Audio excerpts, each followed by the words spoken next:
So for the next debate, we have Dr. Sharon D'Souza. And one look at her and you'll know why the opponent decided not to board at all.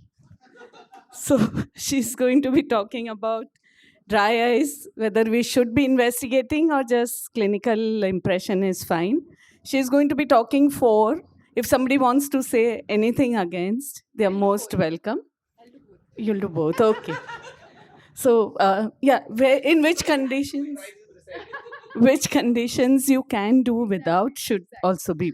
We'll have it.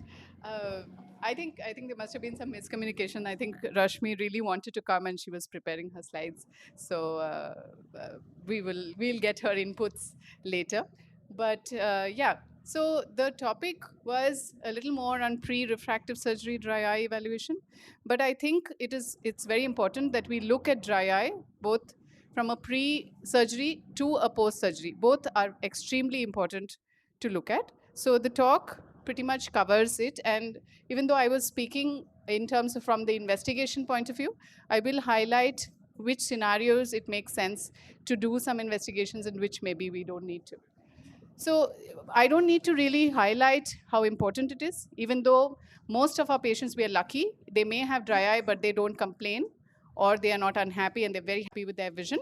But unfortunately, there are a few of them who may trouble us because of the amount of dry eye symptoms that they feel. And of course, this does affect their quality of life. We may be very happy as surgeons. They've got 6.6, 6.5.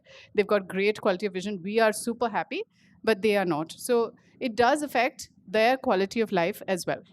Now, I just to highlight a case which I'm sure many of you would have seen in your clinical practice. So we have a patient who's been evaluated for refractive surgery. Everything is perfect. Their pre-operative evaluation is great. They do not have any dry eye pre-operatively.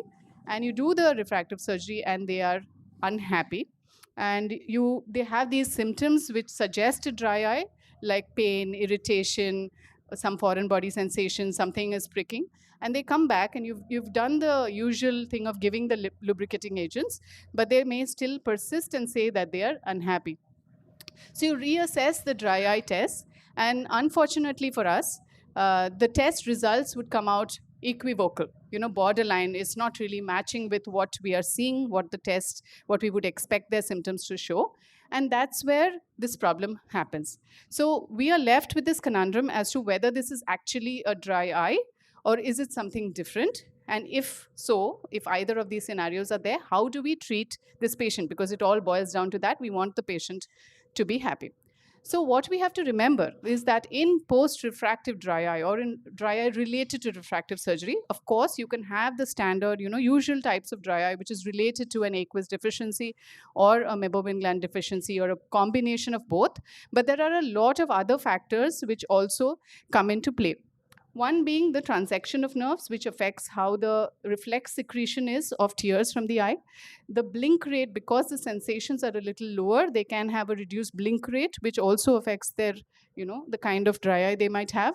In large degrees of correction, they can have some curvatural changes, which again would result in an instability of the tear film. The mucin also changes because of intraoperative time, the amount of drops they're using, toxicity on the surface, light during surgery. All of this affects the mucin. And of course, there is a concept of neuropathy. So if you look at all of these, we must realize that in such a scenario with so many different things happening, all cases may not get diagnosed with a Schirmer, Stibert, and staining because there's a lot of other factors which could be contributing to their symptomatology. So the identification of that underlying etiopathogenesis in that subset of patients who does not fall into our regular dry eye would be very, very important and help us to treat them further.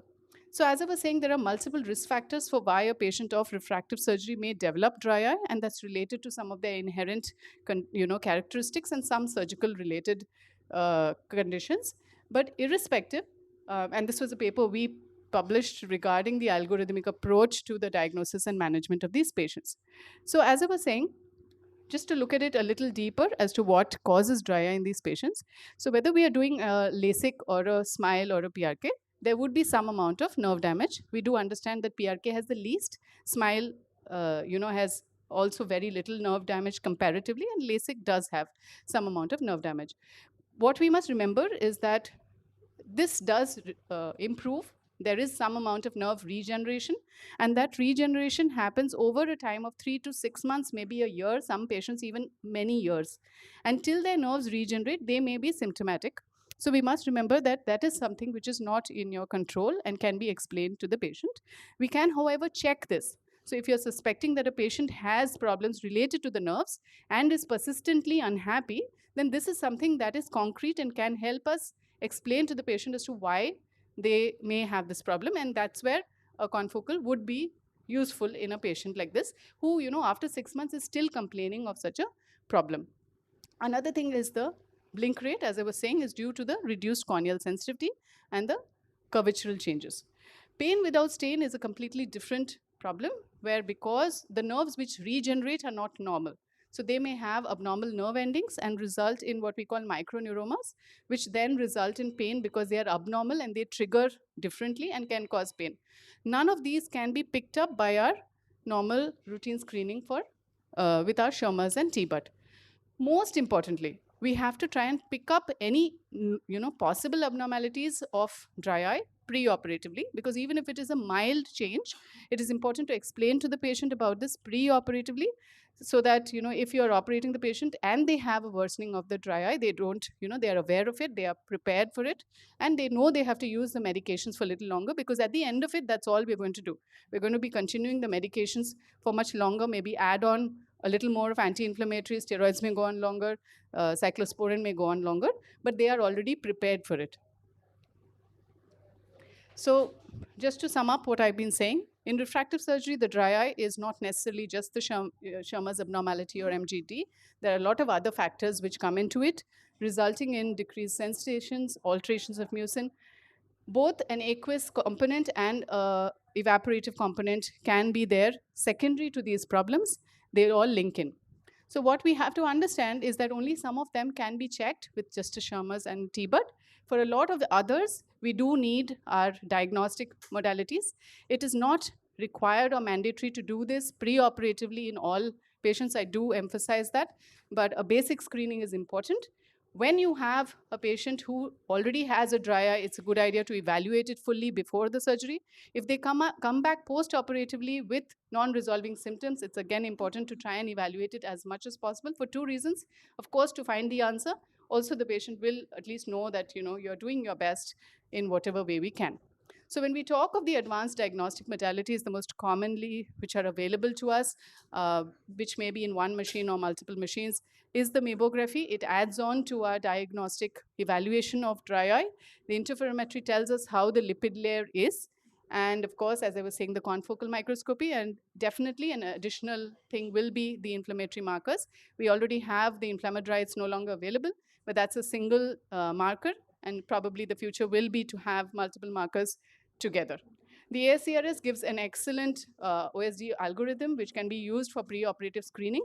Of course, since it's in the West, and a lot of things may not be directly applicable to us, because many of the diagnostics may not be available. Many of us don't do non-invasive BUT routinely, which is so routine for them. Osmolarity is very routine for them. It's not for us. So as I said, a middle path of trying to understand who we need to evaluate in would be the best way to go. Thank you very much.